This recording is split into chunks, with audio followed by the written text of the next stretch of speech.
Hi guys!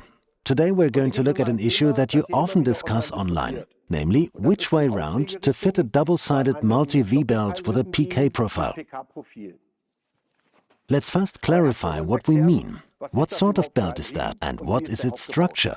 Briefly, DPK is a double-sided PK multi-V belt. PK refers to the profile form, the standard profile. There are also other profile forms such as PL or PJ. These belts have ribs on both sides, as you can see. They are used in complex belt drives, such as 1.8-liter turbo engines from VW and Audi, with the engine codes AUM, BUP or APX. If you take a closer look at such a belt, you'll discover that we have different materials on the belt. On one face we have a rubber coating and on the other a fabric. That means it has a rough finish.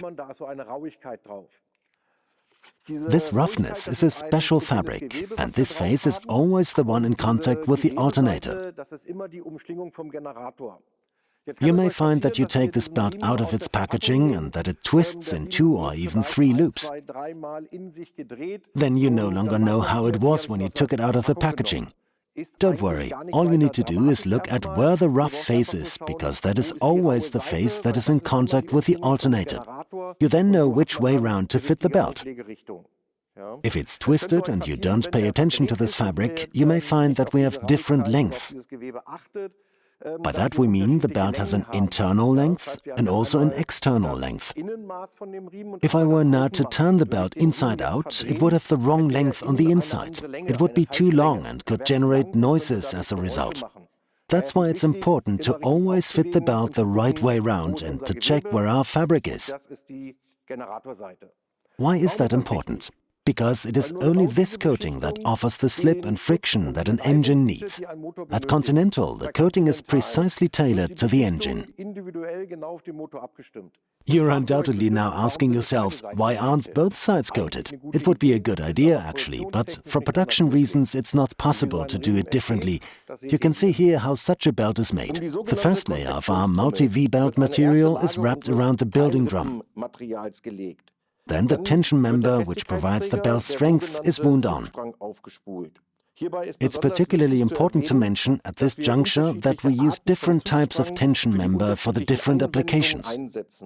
Made of, for example, high-tensile polyester fibers or certain aramid compounds, depending on the end product.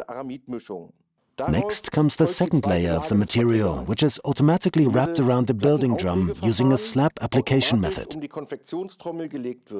The resulting sleeve is divided into 2 sleeves to simplify further processing. After a defined interim storage period, the sleeves are vulcanized, which means pressed by applying both pressure and heat. Crucial difference from the production of timing belts: the profile of the multi-V belt is on the inside of the vulcanization autoclave, whereas it is on the outside with a timing belt.